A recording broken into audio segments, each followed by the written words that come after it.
हमारे चैनल को सब्सक्राइब करें और बेल आइकन दबाएं।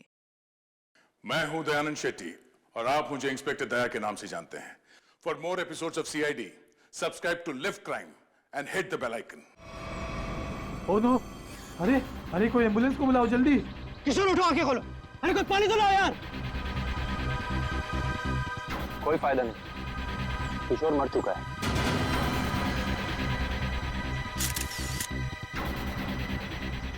शादी की बारात में दूल्हे की मौत है? कैसे हुआ ये सब है? तुम लोग थे ना यहाँ पे? सर, सब कुछ अच्छा भला चल रहा था, लोग नाच गा रहे थे। पता नहीं अचानक से क्या हो गया और किशोर गिर पड़ा।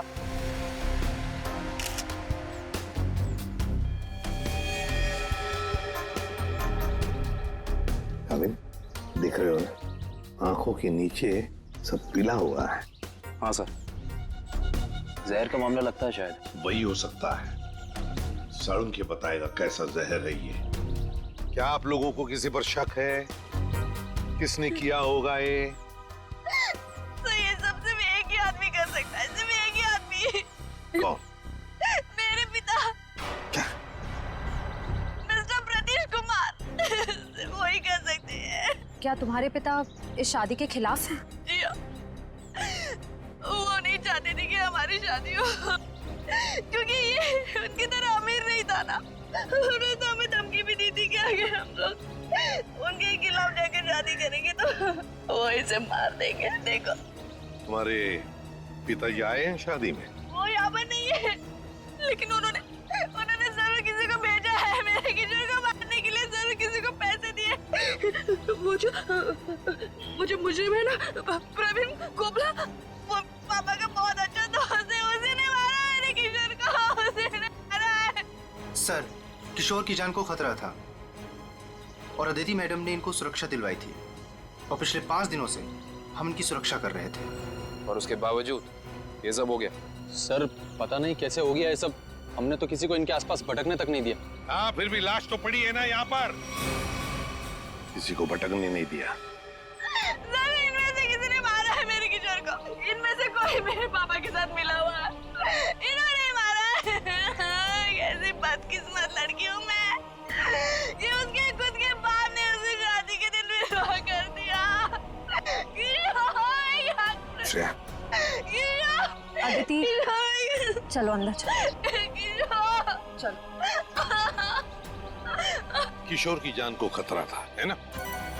तो क्या उसे किसी सुरक्षित जगह पर रखा था? हाँ सर, एक सेफ हाउस में रखा था हमने। तो वहाँ पे आप लोग यानी सिक्योरिटी थी किशोर के साथ? जी सर, हमने इन्हें कभी अकेला नहीं छोड़ा। कहाँ पर रखा था किशोर को? कामिल, घर का कोना कोना छान मारो। सर। हाँ। देख, तुम कौन हो? सर, ये घर की देखभाल के लिए। तुम्हारी टीम का आदमी है ये? हाँ सर, ये हमारी टीम का आदमी है। अच्छा। सर। हाँ। सर, वो देखिए सीसीटीवी कैमरा। कोई भी अजनबी घर के अंदर नहीं घुस सकता।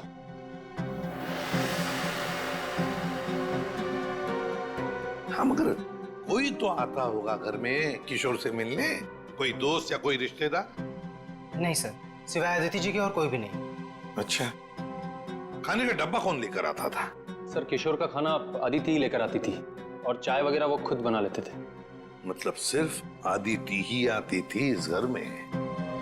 सर, अंदर चेक कर लिया। इस घर में जबरदस्ती या चोरी छिपे घुसने का कोई सबूत, कोई निशान नहीं मिला है।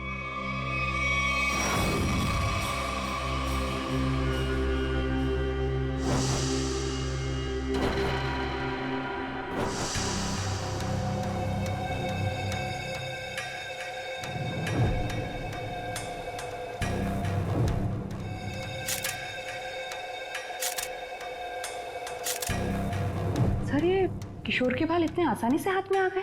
हाँ तारिका, ये बालों का आसानी से हाथ में आ जाना, इसके आंखों के नीचे पीलापन, नाक में से खून बहना, होंठ सफेद हो जाना, गला सूज जाना, ये सब के सब एक ही बात की तरफ इशारा कर रहे हैं कि इसे ऑल्सो बैक्स्टर नाम के जहर से मारा गया है। मतलब रेडिएशन पॉइजनिंग? बिल्कुल बिल्कुल तारिका, इसके शरीर में विकिरण द्वारा जहर पैदा किया गया है, ऑल्सो बैक्स्टर से। सारे सिम्टम्स उसी तरफ इशारा कर रहे हैं। सर ये रेडिएशन का हम पे तो कोई असर नहीं होगा ना? नहीं तारिका, घबरा मत। इस जहर का असर तभी होता है जब किसी खाने या पीने की चीज के साथ ये जहर शरीर के अंदर जाए, अदरवाइज नहीं। तुम एक काम करो, तुम टेस्ट की तैयारी शुरू करो, तब तक मैं प्रद्युमन को बोल देता हूँ कि वो गीगर काउंटर का इंतजाम कर ले। हाँ, गीगर काउंटर मतलब?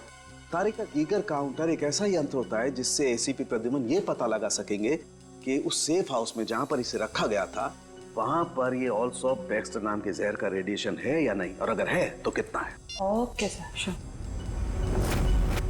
करेक्ट, रेडी है। ऑल्सो बैक्स्टर जहर, पता चल जाएगा ये जहर किशोर के शरीर के अंदर गया कहां से है। ये हमारा डिवाइस अल्फा पार्टिकल रेडिएशन ये बता देगा। बारीक से बारीक चीज को भी चेक करो, देखो रेडिएशन मिलता है क्या। Yes sir. करण,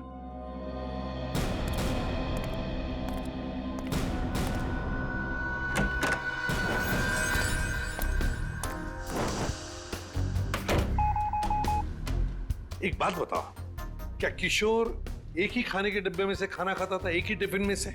जी सर, एक ही टिफिन से। और ये टिफिन अदिति ही लाती थी? जी सर।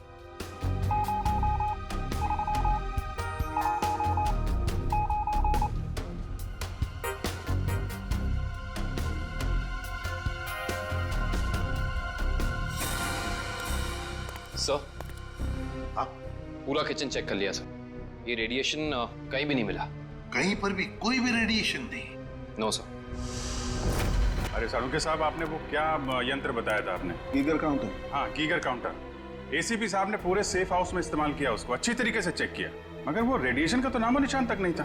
अरे ये कैसे हो सकता है? नहीं, ये तो नामुमकिन है। कोई गलती हो गई है इस यंत्र को इस्तेमाल करने में। गलती कैसे हो सकती है सर? सर कहीं गलती आप, मेरा मतलब है कि हो सकता है कि वो जहर मामूली जहर हो। एक बार टेस्ट की रिपोर्ट आ जाने दो सचिन, फिर पता लगेगा कि गलती हमसे नहीं हुई है। हवा में बात नहीं करता doctor Salunkhe, you understand that? X-ray दिखाओ इन्हें। एक मिनट, एक्सरे दिखाओ।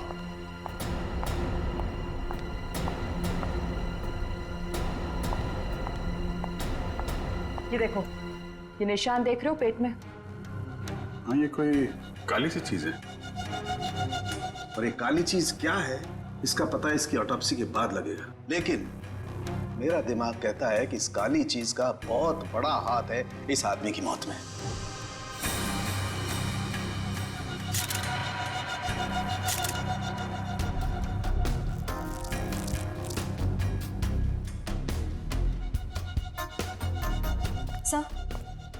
सर ये देखिए, ये बॉटल अंदर बेडरूम में टेबल के नीचे छुपा कर रखी गई थी।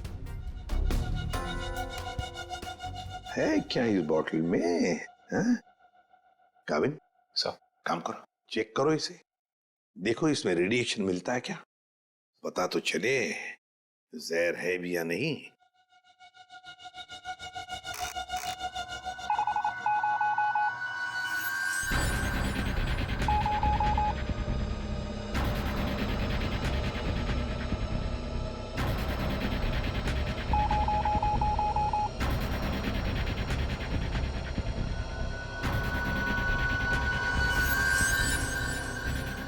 अगर इसमें रेडिएशन नहीं है तो इसका मतलब है ये वो जहर ऑल्सो बैक्स्टर नहीं है।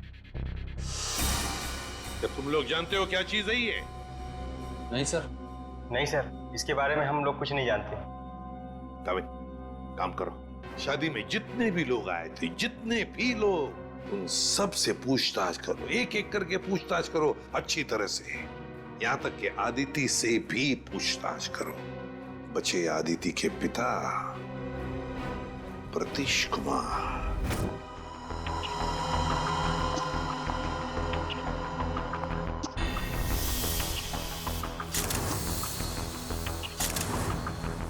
माय गॉड, पेट में बाल। अब तो समझो इस किशोर की मौत की गुत्थी सुलझ ही गई।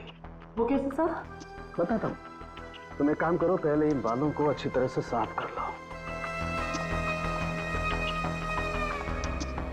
क्या डॉक्टर साहब, बोला था ना आपसे गलती हो रही है। ये मिला एसीपी साहब को सेफ हाउस में, ये मामूली जहर है, इसमें कोई रेडिएशन नहीं है। अरे फिर वही बात, भाई साहब आपकी जानकारी के लिए बता दूं, हमसे कभी कोई गलती होती नहीं है। किशोर की मौत की वजह ऑल्सो बैक्स्टर नाम का जहर ही है। सर जिद की भी एक हद होती है। अगर ये किशोर ऑल्सो बैक्स्टर से मरा है तो आपका वो जो यंत्र था, वो गीगर काउंटर, उसने इसमें रेडिएशन क्यों नहीं पकड़ा? इसमें रेडिएशन हो भी नहीं सकता है, क्योंकि भाई साहब जहर इसमें नहीं है, जहर यहाँ है इसके पेट में। इसके पेट में बाल थे, उसमें जहर। बाल में जहर? हाँ, तुम याद है ना इसके पेट का एक्सरे दिखाया था तुम्हें, उसमें एक काली सी चीज थी। हाँ, वो काली सी चीज दरअसल इसके पेट में बालों का एक गुच्छा था, और उन बालों के गुच्छे में ऑल्सो बैक्स्टर नाम का जहर था, जिसकी वजह से इसकी मौत हुई। सर सब कुछ समझ में नहीं आ रहा है। हाँ, कोई बाल कैसे खा सकता है? गलती से पेट में चले गए, और वैसे भी इसके बाल झड़ रहे थे ना। नहीं सचे, वो बाल किशोर के नहीं है, वो बाल किसी और के हैं।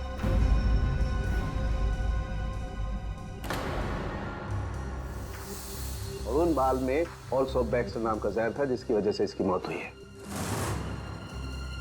मैं बताता हूं, देखो। सारिका, वो बाल लाना जरा। सब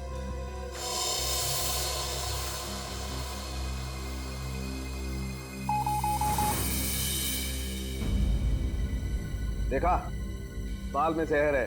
एक मिनट। तो आप ये कहना चाहते हैं किशोर शिकार हुआ किसी और के सिर के बाल से, जो उसके पेट में गया, और चूंकि बाल जहरीला था इसलिए मर गया बेचारा ये। एग्जैक्टली। तो फिर उस आदमी के शरीर में भी तो जहर होगा जिसका ये बाल है। यकीनन। My God. अच्छा, ये बाल इसके पेट में कब गया? कितने दिन पहले? लगभग 7-8 दिन पहले। मतलब उसे प्रोटेक्शन मिलने से पहले? मैं बताता हूँ डिटेल में, आओ।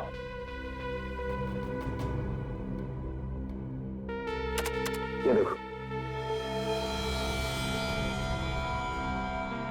ये बाल किशोर के शरीर में जाकर के पेट में अटक गया, और क्योंकि इस बाल में ऑल्सो बैक्स्टर नाम का जहर था, तो पूरा जहरीला रेडिएशन इसके शरीर में फैल गया। इस बेचारे को पता भी नहीं चला कि मौत इसके करीब आकर के दस्तक दे चुकी है। मतलब किशोर की मौत एक हादसा है। असली खूनी तो वो है जिसने उस आदमी को मारने की कोशिश की है जिसका ये बाल है। पता नहीं बेचारा जिंदा भी होगा कि मर गया। सर एक बात तो तय है कि ये कोई किशोर के आसपास वाला ही है, क्योंकि किशोर के खाने में किसी और का बाल कैसे आ सकता है? ये हो सकता है कि वो बाहर खाना खाने गया हो किसी रेस्टोरेंट में, और वहाँ के शेफ या कुक का बाल उसके खाने में गिर गया और गलती से इस किशोर ने खा लिया। होने को तो कुछ भी हो सकता है। इस बाल से कुछ और पता चल सकता है? अभिजीत, ये बाल किसी आदमी का है, और ये देखो, इस बाल में पिगमेंटेशन काफी कम है। पिगमेंटेशन जिससे बाल काले रहते हैं। एग्जैक्टली। मुझे लगता है इस आदमी की उम्र 40 से 45 साल की होगी। देखो, इस बाल की जड़ें सफेद हैं। अरे डॉक्टर साहब, जो इसके पेट से बाल निकले हैं वो तो सारे काले हैं। हेड आई का मतलब समझते हो ना, उसी का कमाल। ओह, अच्छा सर, ये ऑल्सो बैक्स्टर, ये तो बहुत ही खतरनाक जहर है, तो आसानी से तो मिलता नहीं होगा। बिल्कुल नहीं मिलता। अभिजीत, एक काम करो, पता लगाओ कि हाल ही में किसी एटॉमिक लैब से ये जहर चुराया तो नहीं गया। अगर ये पता लग गया दोस्त, हम खूनी तक पहुंच जाएंगे। करेक्ट। सर इस बोतल में तो जहर ही है, पर एक बात समझ में नहीं आ रही कि कोई अपनी पसंद की लड़की से शादी करने से पहले खुद की जान क्यों लेगा? हो सकता है कि किशोर डरा हो इस बात को लेके कि कहीं अदिति के पिता के गुंडे उसे पकड़ न ले, और उसने ये सोचा हो कि क्यों ना जहर खाकर खुद में अपनी जान दे दे। सोचने वाली बात यह है कि किशोर के पेट में बाल गया 1 हफ्ते पहले, जब वो अपने पुराने घर में था। तो हमारी अगली मंजिल है किशोर का पुराना घर। अच्छी तरह से तलाशी लो घर की, देखो क्या मिलता है। सर, किशोर और अदिति के प्यार ने एक बार फिर से साबित कर दिया कि सच्चा प्यार जात पात या अमीरी गरीबी जैसी चीजों को अपने आगे टिकने नहीं देता। पर अफसोस, उनकी ये प्रेम कहानी उसी दिन खत्म हुई जब वो हमेशा के लिए एक होने वाले थे। सर, किशोर के दोस्त ने बताया है कि हाल फिलहाल में ही वो दिवालिया हुआ है, और तभी से उसकी हालत ऐसी तंग हो गई। बस सवाल ये उठता है कि किशोर के पेट में वो जहरीला बाल गया कहां से?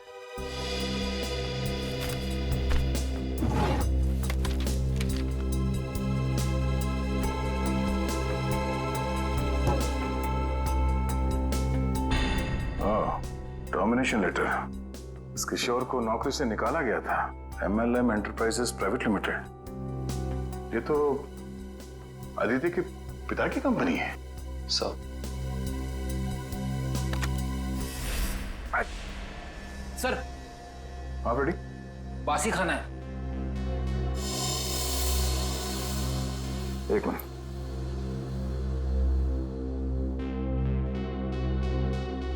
इसमें कहीं बाल तो नहीं दिख रहा? जरा घर का राशन चेक करो।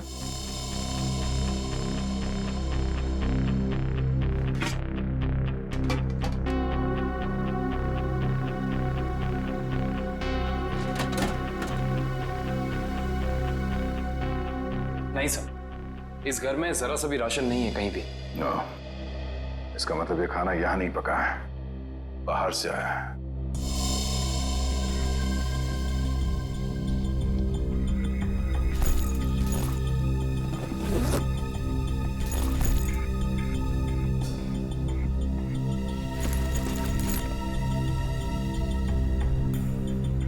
बस टिकट्स?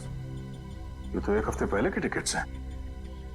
ये किशोर तिलक नगर जाता था, मतलब उसी समय जब उसके शरीर में वो जहर चला गया। अगर सर जब किशोर के पास कोई नौकरी नहीं थी तो ये रोज तिलक नगर करने क्या जाता था? ये तो वही जाने के बाद पता चलेगा। तिलक नगर में। Sir Tilak Nagar bus stop तो आ गए, अब यहाँ से कहाँ जाए? फोटो दिखाएगा लोगों को किशोर की? नहीं, उसकी जरूरत नहीं पड़ेगी। वो देखो, एलपी चैरिटेबल ट्रस्ट, यहाँ जरूरतमंद लोगों के लिए मुफ्त में खाना और कपड़े दिए जाता है। हो सकता है ये किशोर भी यहीं पे आया होगा। तो किशोर के शरीर में वो जहर गया है, तो यहाँ आने वाले दूसरे लोगों के शरीर में भी गया होगा। चलो अंदर चल के पूछताछ करते हैं।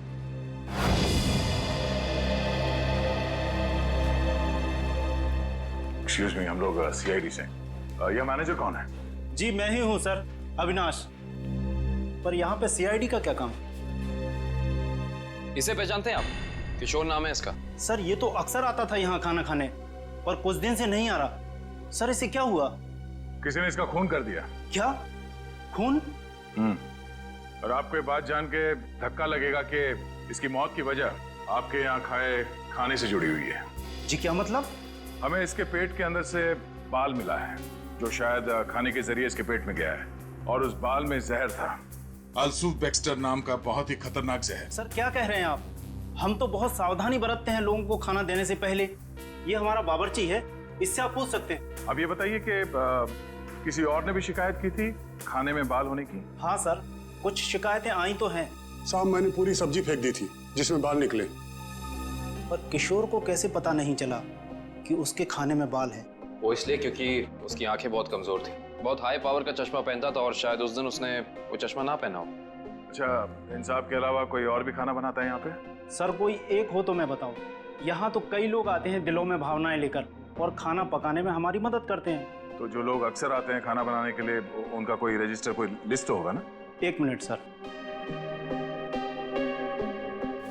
एक मिनट। जी सर। सर इसमें तो 70-75 लोगों के नाम है, कैसे पता चलेगा कि किशोर के खाने में किसका बाल गया था? याद है ना डॉक्टर सालुंके ने क्या कहा था? उस आदमी की उम्र 45-50 साल है और वो बालों को डाई करता है। 45-50 साल और बालों को डाई करता है? और शायद उसकी तबीयत भी अभी खराब होगी, क्योंकि उसके बालों में जहर है, तो वो जहर उसके शरीर में फैल गया होगा। हाँ साहब, वो शायद रमेश जी ही होंगे, इसलिए कि जो आप उम्र बता रहे हो जो उनकी थी। और साहब वो भी बाल रंगते थे, और करीब करीब साहब वो एक हफ्ते से यहाँ आए भी नहीं। रमेश, हाँ जरा उसका एड्रेस देना हमें।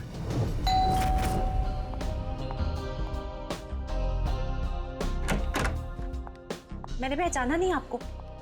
एक्सक्यूज मी, हम लोग सीआईडी से। सीआईडी? सीआईडी का क्या काम मेरे घर पे? पार्टी चल रही है जी। हमें आपके पति रमेश जी से मिलना है, बुलाइए जरा उन्हें। अफसोस, आपने आने में थोड़ी देर कर दी। 4 दिन पहले ही उनकी मौत हुई है। क्या? जी। रमेश की मौत हो गई? कैसे? एक रोड एक्सीडेंट में। Road accident? आपके पति की मौत हो चुकी है और आप यहाँ जश्न मना रही हैं। किसी के जाने से जिंदगी तो नहीं रुकती, जाने वाला चला गया। सुन लिया? सही है। ये मौत हुई कैसे? इसमें भी रमेश की गलती थी। गाड़ी चलाते चलाते सो गया। वो कहते हैं ना, नजर हटी दुर्घटना घटी। सर ये एक्सीडेंट जहर की वजह से ही हुआ होगा। क्या बात है अलीशा, सीआईडी यहाँ क्यों? रमेश की मौत की पूछताछ करने आए हैं। आपकी तारीफ? ये मेरे दोस्त हैं राहुल। अरे छोड़िए ना ऑफिसर, जो चले गए उन्हें क्या याद करना। आइए आप लोग भी हमारे साथ पार्टी एंजॉय करिए। ज्यादा बात मत करना, समझे? यहाँ एक मौत की पूछताछ हो रही है, समझे आप? इनके पति रमेश की मौत हुई है जहर से।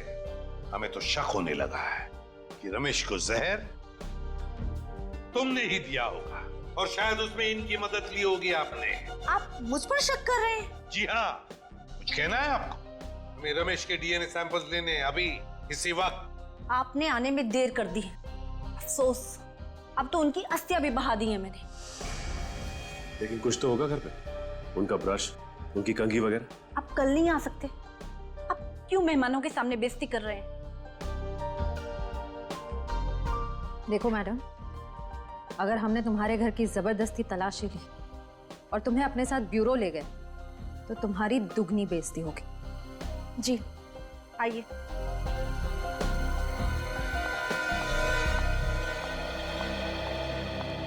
ये रहा रमेश का ड्रेसिंग टेबल और ये रहा उसका कॉम।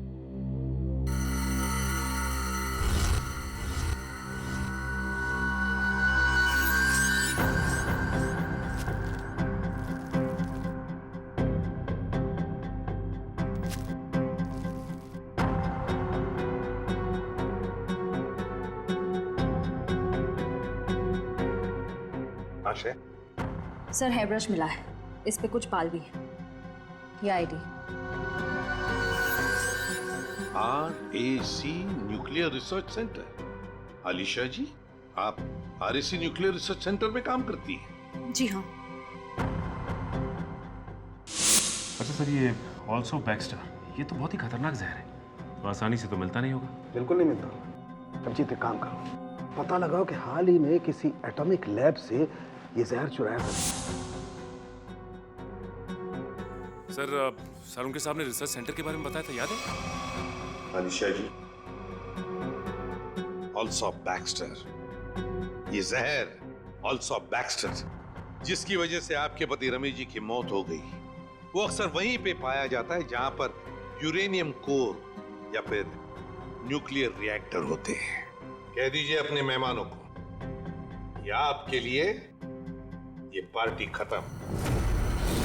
भाई, हो सकता है आप लोगों को जानकर दुख हो, लेकिन अनीशा खूनी नहीं है।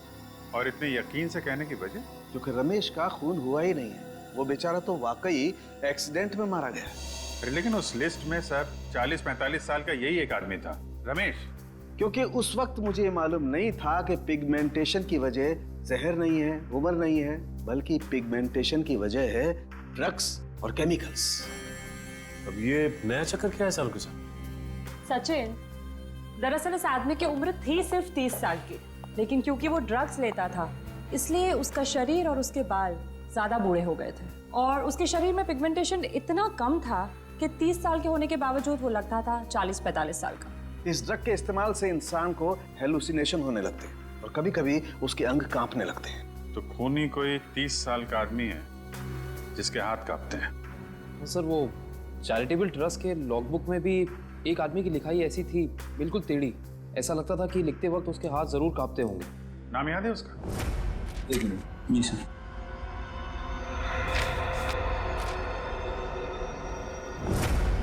हाँ सर, निशांत कुमार। निशांत कुमार, पता लगाओ इस निशांत कुमार का एड्रेस। बताइए सर, हम सबको यहाँ क्यों इकट्ठा किया है? कुछ पता चला मेरे बेटे निशांत का?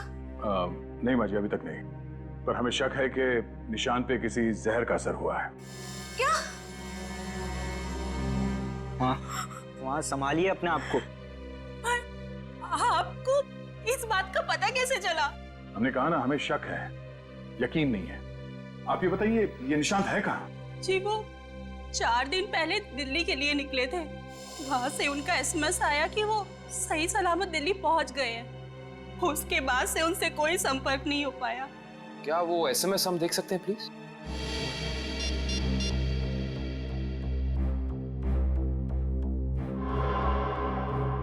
अच्छा, आपने उस होटल में पता करने की कोशिश की जहाँ पे निशान ठहरने वाला था? हाँ, मगर होटल वालों ने तो कहा वो वहाँ आए ही नहीं। हमने एयरलाइंस में भी पता किया, लेकिन वहाँ से पता चला कि उन्होंने कोई फ्लाइट पकड़ी ही नहीं। मतलब निशान दिल्ली गया ही नहीं, झूठ बोला उसने आप लोगों से। मुझे तो कुछ भी समझ नहीं आ रहा है कि ये सब हो क्या रहा है। या, संभालो अपने आप।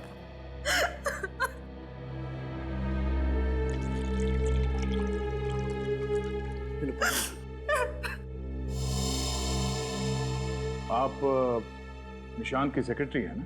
जी सर, मैं उनकी सेक्रेटरी सूजी हूँ। उसने अपने शेड्यूल में कहीं लिखा था कि वो दिल्ली जाने वाला था? नहीं तो। सर, निशान ने ऐसा पहले कभी किया है?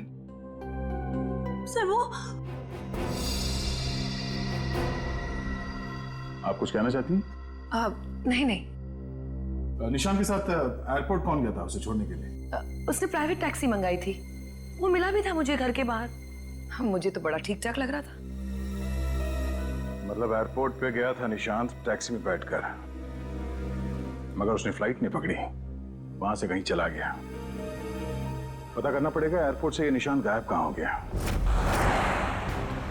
कविन, उस दिन निशान कहाँ घूम रहा था जीपीएस सिस्टम में पता चला? यस सर, ये देखिए सर। पहले बांद्रा की तरफ गया, फिर उल्टी दिशा में विले पार्ले, और उसके बाद दादर। सर, ये निशान हमसे झूठ कह रहा था कि वो दिल्ली जा रहा है, बल्कि सच ये है कि वो शहर के अलग अलग हिस्सों में देखा गया। ये देखिए, यहाँ पे ऊपर नीचे घूम रहा है ये। उसका आखिरी लोकेशन तो विरार के आगे दिखा रहा है। शहर के बाहरी इलाके में। ये निशान के दिमाग में जरूर कुछ ना कुछ खिचड़ी पक रही थी। सर, हो सकता है निशान को जहर भी इसी खिचड़ी की वजह से दिया गया हो। उसे जहर दिया किसने और क्यों दिया है, ये तो विरार वाली आखिरी लोकेशन में जाने के बाद ही पता चलेगा।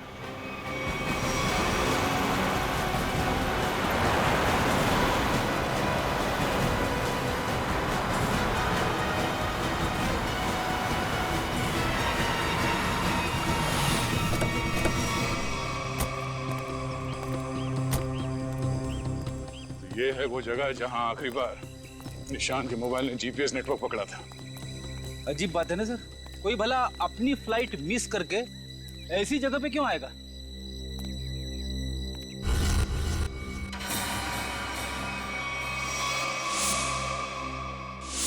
यहाँ तो नहीं, बाल क्यों? सर, जरूर यहाँ कुछ हुआ है। सर, यहाँ ये मिट्टी बता रही है कि यहाँ पे हाल फिलहाल में खुदाई हुई है।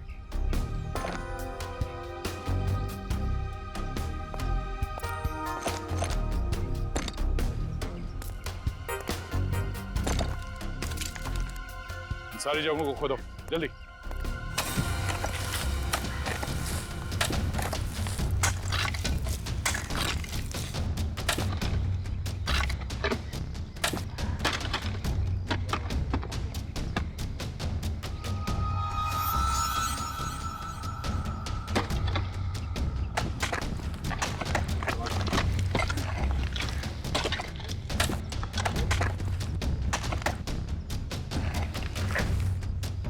मिला?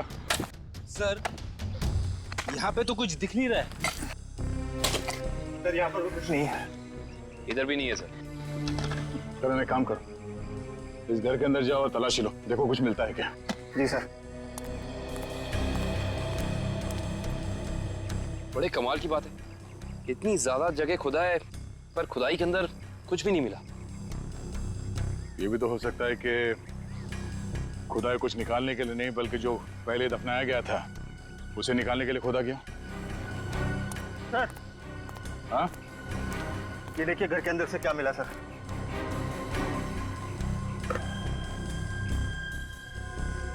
तो इसका मतलब है ये निशांत अपने नशे की बुरी लत को यहाँ पे आके पूरा करता था।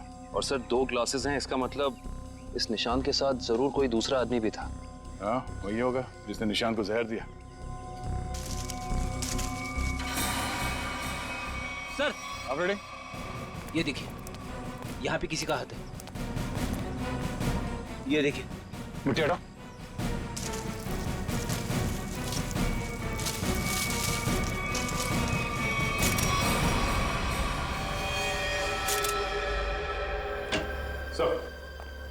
पता चल गया है कि निशांत शहर में यहाँ वहाँ क्यों घूम रहा था, ड्रग्स की तलाश में। ढेचू ने बताया कि ड्रग्स की तलाश में वो सभी डीलर से जाके मिला इस इलाके के। और वो जहर एल्सॉप बैक्स्टर, वो कहाँ से चोरी हुआ, कुछ पता चला? यस सर, अगेस्टोल इलाके के एक रिसर्च लैब से। हाँ, मगर ये चोरी क्यों हुई और किसने की ये अभी तक पता नहीं चल पाया सर। डॉक्टर साहब, ये निशांत ये कितने दिन पहले मरा है? 4 दिन हो गए इसकी मौत को। 4 दिन पहले? अब ये क्या बात कर रहे हैं सर आप? 3 दिन पहले इस आदमी ने एसएमएस भेजा अपनी वाइफ को। सोचना भी मत अभिजीत कि हम लोगों से गलती हुई है। बॉस, इसकी लाश पर से मुझे कीड़े मिले, वो कीड़े जो इंसान के मरने के बाद उसके शरीर पर पाए जाते हैं, जिन्हें मैगट्स कहते हैं। और इन कीड़ों ने लाश के ऊपर जो अंडे दिए हैं वो 4 दिन पुराने हैं। इसका मतलब बात साफ है, इसकी मौत को 4 दिन हो चुके हैं। मतलब निशान ने अपनी पत्नी को एसएमएस नहीं भेजा, किसी और ने भेजा है, शायद उसके खूनी ने। लेकिन खूनी ने ऐसा किया क्यों होगा? ताकि ये लोग पुलिस में इसके गायब होने की रिपोर्ट न लिखाएं और उसे थोड़ा और वक्त मिल जाए वो चीज ढूंढने के लिए जिसकी वजह से वो सारे गड्ढे खोद रहा था। एक बात और अभिजीत, उस आदमी की निशांत के साथ मरने से पहले हाथापाई हुई है। ये देखो, इसकी गर्दन पर यहाँ दाईं तरफ कुछ खरोंच के निशान है और यहाँ बाईं तरफ ये चोट के निशान है। मतलब उस आदमी ने अपने दाहिने हाथ से इसकी गर्दन को दबोचा और बाएं हाथ से इस पर वार किया यहाँ पर, क्योंकि सिर्फ यहीं पर वार के निशान है और कहीं पर नहीं। सर, इसका मतलब तो साफ है कि इस पे हमला करने वाला कोई लेफ्ट हैंडर है, कोई खब्बू। तो इस केस में कोई ऐसा है जो खब्बू है।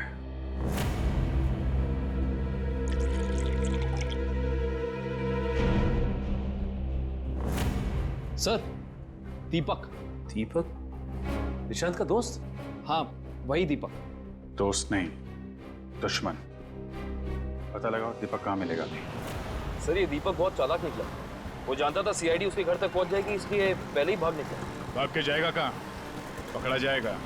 ये जीपीएस सिग्नल आया? यस सर, सामंत नगर दिखा रहा है। सामंत नगर? वो तो यहाँ पास में ही है।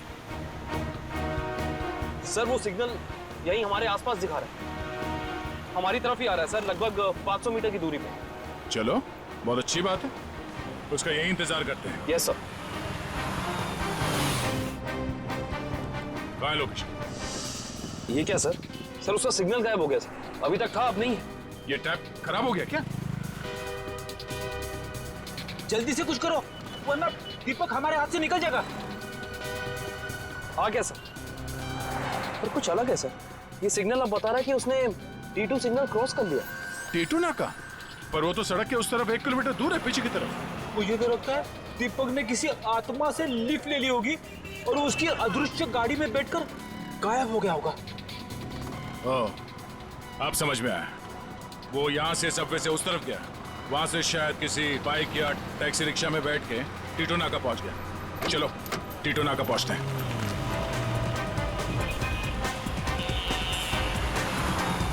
वो हमारे आसपास ही है सर। कहाँ है? दिख तो नहीं रहा। आ रहा है।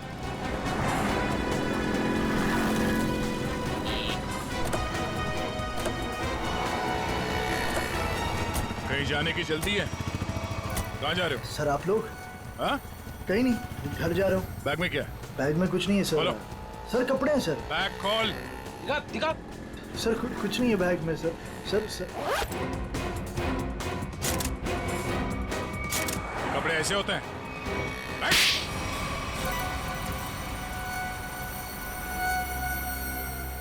सर निशांत और मैं दोस्त थे सर, हम लोग साथ मिलकर सारे काम करते थे, साथ मिलकर हम लोग ड्रग्स का नशा भी करते थे। तो एक दिन ऐसे ही शराब के नशे में आकर हमारे ड्रग डीलर ने हमें बताया कि उसने हाल ही में कोई करोड़ों रुपए की डील साइन की और 2 दिन के बाद पता चला कि वो अरेस्ट हो गया। तो तुम दोनों ने प्लान बनाया कि कैसे वो करोड़ों रुपए तुम्हारे हो जाए, क्यों? हाँ, हम लोग उस ड्रग डीलर के अड्डे पे गए और पैसे मिल भी गए थे सर हमें, लेकिन निशान की नीयत बदल गई। वो सारा पैसा अकेले हड़पना चाहता था। फिर? और मुझे बिना बताए उसने जहाँ हम लोगों ने पैसा छुपाया था वहाँ से पैसा निकाल भी लिया। और मुझे पता था सर ये सब वो सेक्रेटरी सूजी के साथ भागने के लिए कर, और इस बातों पर हमारा बहुत बार झगड़ा भी हुआ सर। बता मेरे पैसे कहाँ पर? दीपक मेरी बात तो सुनो। देख मैं तुझे बोल रहा हूँ, मुझे तेरी कोई बात नहीं सुननी है, मुझे सिर्फ इतना बता मेरे पैसे कहाँ पर है। तू ऐसे नहीं मानेगा, नहीं मानेगा तू ऐसे। अब बताता है तू एक और, बता दे मेरे पैसे कहाँ पर है। निशान निशांत, निशांत, मैंने सर उसको जानबूझकर नहीं मारा है सर, मैंने जानबूझकर नहीं मारा। मैं उसको सिर्फ पूछ रहा था मुझे बता दे पैसे कहाँ पर है, बता दे मुझे पैसे कहाँ पर। गलती से मौत हुई है सर उसकी, मैंने उसको नहीं, मैं खूनी नहीं हूँ सर, मैंने किसी को नहीं मारा सर। बकवास मत कर, खून खून होता है, जानबूझ के किया जाए या फिर गलती से हो। फिर तुमने निशांत के फोन से प्रिया को एसएमएस किया ताकि तुम्हें और टाइम मिले पैसे ढूंढने में?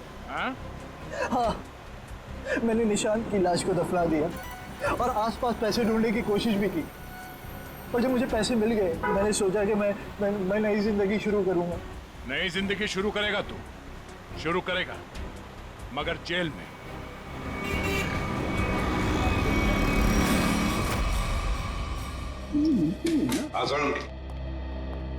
बस पहेली तो और उलझ गई है। या साळुंखे, तू सिर्फ पहेलियां उलझाता रहे, बता कुछ भी मत, बता तो सही मिला क्या है। हेलो बॉस, ऑल्सो बैक्स्टर जहर 3-4 दिन में अपना असर कर देता है। 3-4 दिन लेने में इंसान की मौत हो जाती है, लेकिन निशांत को यह जहर इतनी कम मात्रा में दिया गया कि उसकी मौत इतनी जल्दी नहीं हो सकती। हाँ सर, इसे तकरीबन 20 दिनों तक ये जहर दिया जा रहा था, वो भी बिल्कुल कम मात्रा में, ताकि जब वो मरे तब उसकी बॉडी में यह जहर डिटेक्ट ही ना हो। और हमने उस ड्रग डीलर को पकड़ा है 1 हफ्ते पहले, तो कहीं ऐसा तो नहीं कि इस निशांत की मौत के पीछे दीपक के अलावा कोई और ही है? हो सकता है, और ये और कोई कौन है इसका पता देगा हमें एक बार।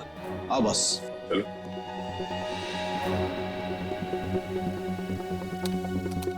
बस इंसान का बाल हर महीने तकरीबन 1.5 सेंटीमीटर बढ़ता है।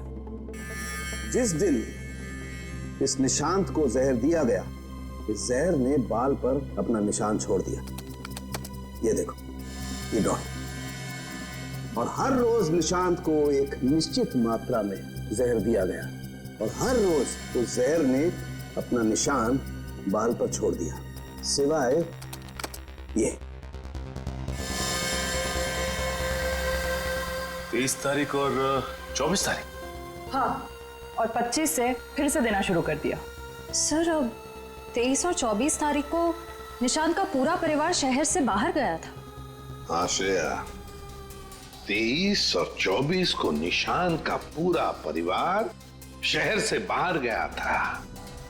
निशांत शहर में ही था, और निशांत को 23 और 24 को जहर नहीं दिया गया था। इसका एक ही मतलब हो सकता है कि निशांत को जहर देने वाला उसके परिवार का ही कोई है।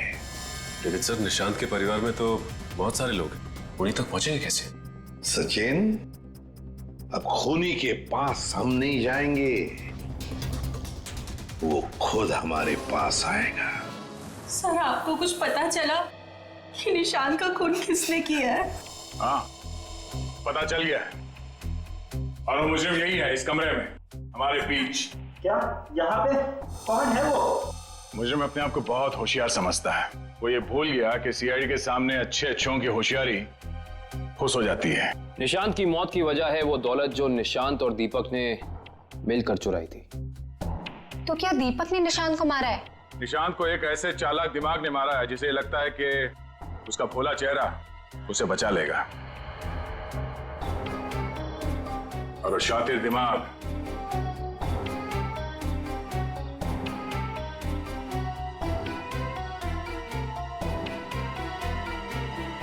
तुम हो। ये क्या कह रहे हैं आप? मैंने किसी का खून नहीं किया है। झूठ मत बोलो, हम ये भी जानते हैं कि तुमने वो जहर कहां से चुराया। अपना ड्रामा बंद कीजिए सूजी जी। जहां निशांत मारा गया, हमें वहां से आपके बाल मिले। जरूर कोई मुझे फंसाने की कोशिश कर रहा है। मैं निर्दोष हूँ। दिव्या, गिरफ्तार कर लो इसे। छोड़ दीजिए मुझे, मैंने कुछ नहीं किया। इसे सजा कानून नहीं, इसे एक पत्नी देगी। मैं छोड़ूंगी नहीं इसे। दिव्या, इसे सजा अदालत ही देगा। अब तो आप लोगों को पता चल गया होगा कि सीआईडी और फॉरेंसिक साइंस के सामने कोई मुजरिम छुप नहीं सकता। हमारे पास फॉरेंसिक लैब में वो डीएनए सैंपल है। कल उस डीएनए सैंपल के टेस्ट के बाद पता चल जाएगा कि वो मुजरिम सूजी ही है।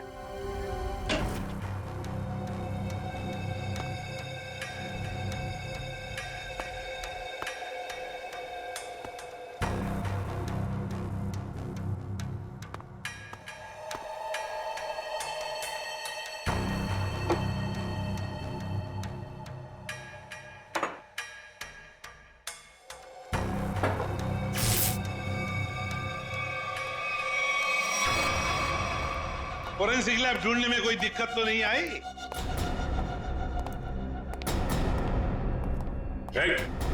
भागने की कोशिश भी मत करना। तुम्हें क्या लगा ये बच्चों का खेल है? हमें पहले से ही पता था कि सबूत चुराने के लिए तुम जरूर आओगे, और आ गए।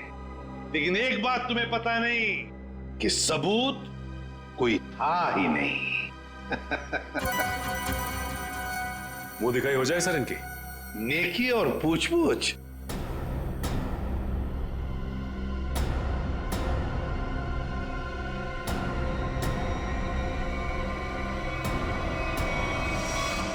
उससे प्राइवेट टैक्सी मंगाई थी, वो मिला भी था मुझे घर के बाहर। शीतल? शीतल तुम? छोड़ दो मुझे, वरना मैं ऐसे गोली मार दूंगी। बेवकूफी मत करो, गन नीचे रखो।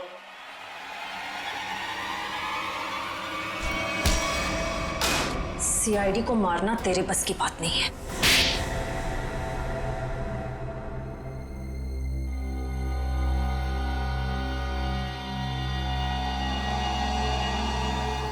मैंने जो कुछ भी किया मेरी बेटी की मौत का बदला लेने के लिए किया। निशांत? निशांत को क्यों मारा? क्या तुम्हारी बेटी की मौत में निशांत का हाथ था? हाँ, उसे ड्रग्स की लत लग गई थी। 2 साल पहले वो ओवरडोज से उसकी मौत हो गई थी। मुझे वही ड्रग्स निशांत के घर से मिली। तो तुम अच्छी तरह से समझ गई थी कि तुम्हारी बेटी को ड्रग्स की लत में डालने वाला कोई और नहीं बल्कि निशांत है। हाँ, आज वो अगर जिंदा होती ना तो बिल्कुल तुम्हारी उम्र की होती, उसकी भी शादी हो रही होती, जिंदगी में कुछ करके वो भी कुछ बन रही होती। निशांत ने ऐसा कुछ नहीं होने दिया, सब बर्बाद कर दिया निशांत ने, सब बर्बाद कर दिया। फिर मैंने सोच लिया कि मैं निशांत को मार डालूंगी, और मैंने उसे आहिस्ता आहिस्ता वो पॉइजन देना शुरू कर दिया। मैंने कहीं पढ़ा था कि ये स्लो पॉइजन इतनी आसानी से शरीर में मिलता नहीं है। जहर पाया कैसे तुमने? कहां से चुराया? मैंने उस लेबोरेटरी के असिस्टेंट से पहले दोस्ती कर ली, उसके बाद पैसों का लालच देकर खरीद लिया। बहुत गलत किया तुमने। शीतल, तुम्हारी बेटी के साथ जो कुछ भी हुआ सही नहीं हुआ। हमें अफसोस है उस बात का, लेकिन इसका मतलब ये नहीं कि तुम कानून को अपने हाथ में लो। हमारी मदद ले सकती थी तुम। तुम्हारे ऐसे करने से 2 मासूम लोगों की जानें चली गई। कानून तुम्हें कभी माफ नहीं करेगा। तुम्हें कड़ी से कड़ी सजा होगी, शायद फांसी। For more updates, subscribe to our channel, click the show links and enjoy watching the videos.